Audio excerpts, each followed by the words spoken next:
is everywhere. You can hide under here. It will come where you are. It's everywhere. Viktor Frankl calls it unavoidable suffering. You can't duck it. But most people spend their life not wanting to deal with the pain of rejection, the pain of defeat, the pain of being disappointed, the pain of losing, the pain of failure, the pain of being criticized, the pain of not being liked, the pain. That's called life. Life is full of pain. It's everywhere. But guess what?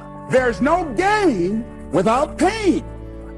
Because it's the pain of regret that you experience. If I had it to do over again, that's a pain. Don't you know that's something? When you know, I was in a seminar once and this lady stood up. If I had my life to live over again, she talked about all of the things that she would do. And you can feel the pain of regret in her voice. The pain of regret. She still experienced pain. She was trying not to experience the pain of defeat, the pain of disappointment, the pain of loss, the pain of lack of support. And she still experienced pain. It was right there. We can't get around it.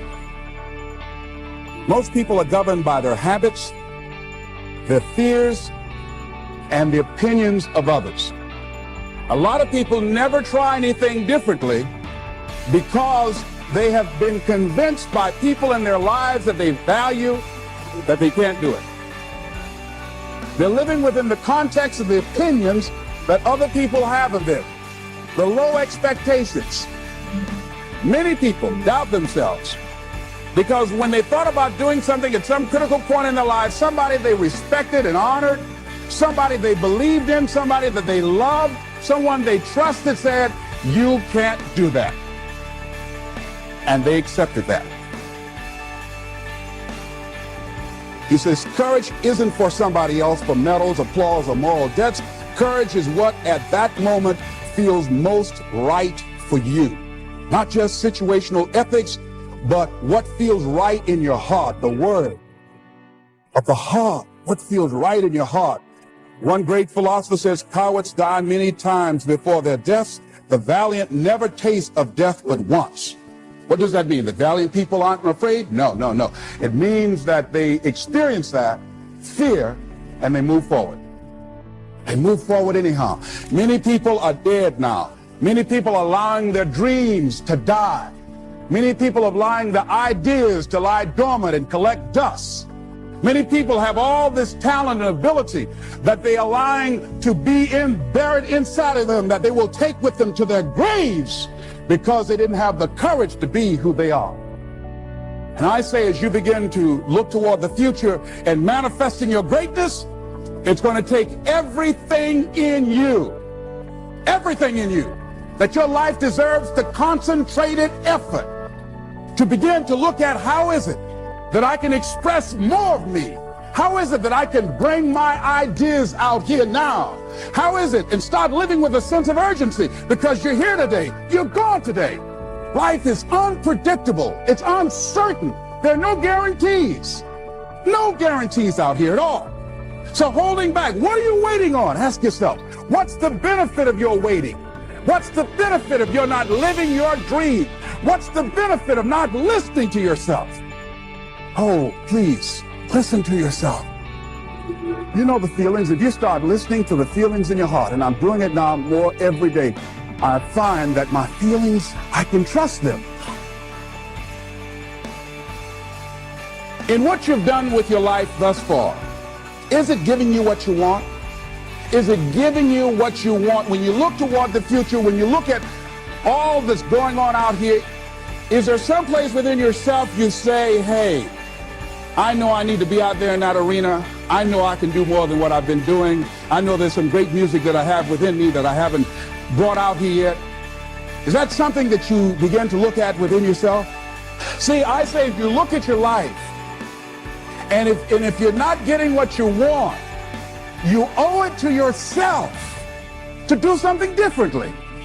If you're on a job, 85%, they say, of Americans go to jobs that they're unhappy.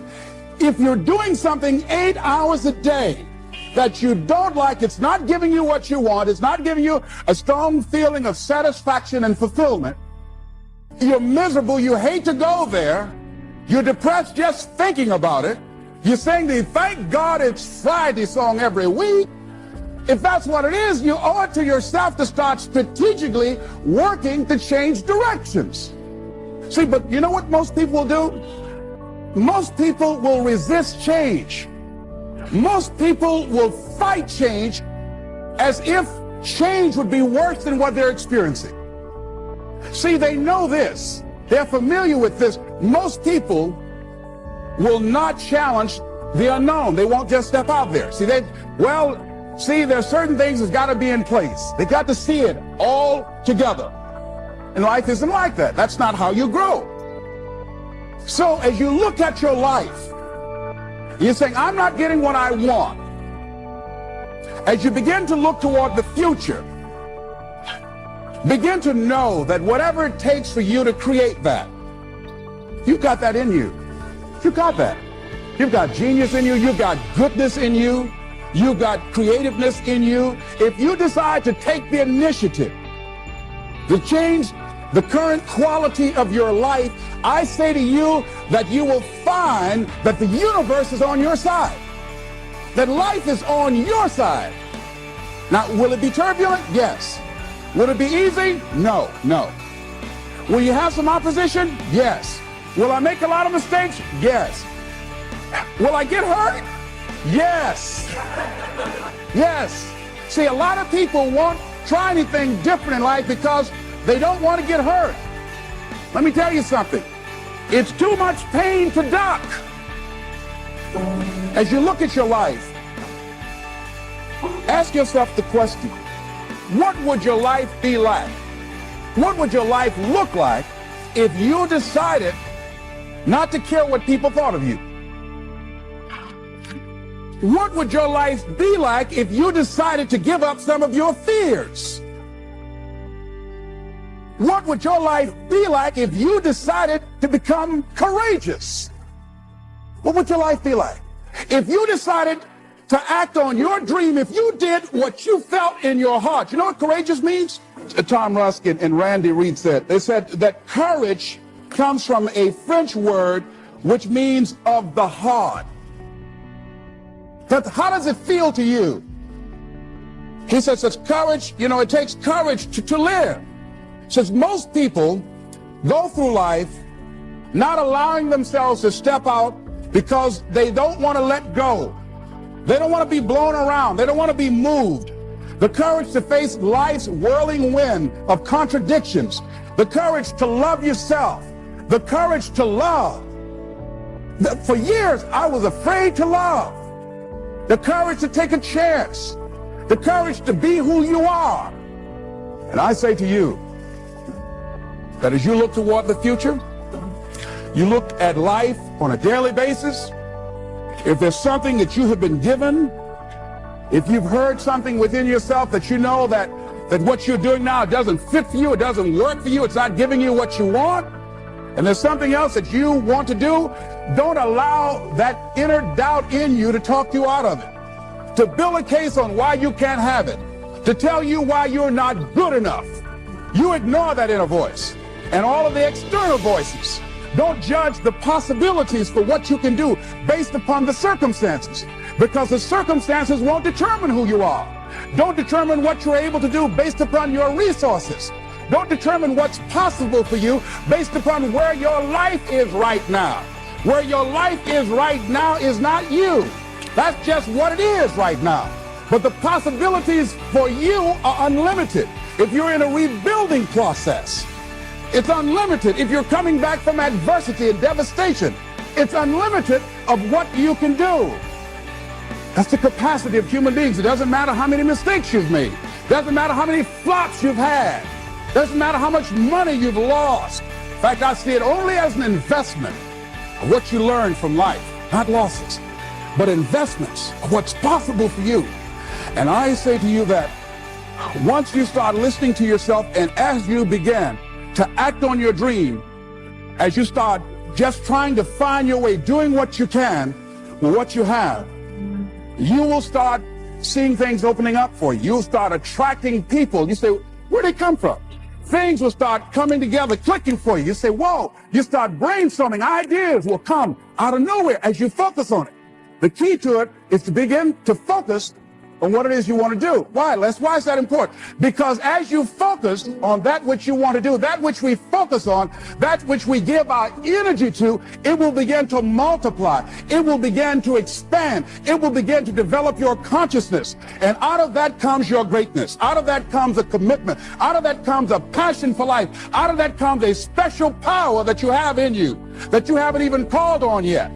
See, the powers that we have will never reveal themselves if we don't challenge them, if we don't put ourselves in a position where we have to use them. So one of the most important things is reading a book that's a really interesting book called Instant Millionaire, and the guy said, put yourself in a position where you can't retreat, where it's do or die, sink or swim. Here's what you'll find out. You'll develop incredible swimming skills. You'll find yourself stroking unlike you've ever seen before. Through the inspiration of desperation, you'll become more creative than ever before. So what is it? How do we handle that whole piece? Throw your whole self into it. See, most people go at it tentatively. They don't give all their stuff. They don't concentrate. They don't put everything they've got in. One guy wrote a book called All You Can Do Is All You Can Do. And all you can do is enough. But he said, make sure you do all you can do. And if we're honest this evening, we know that we haven't done all we can do. So as we look at the future, we can decide that from this day forward, as I look at my personal relationships, if I look at my professional relationships, if I look at my family relationships, if I look at all the dimensions of my life, looking at myself mentally, emotionally, and spiritually, I'm going to do all I can do to develop me, to bring my talent out here, to make a contribution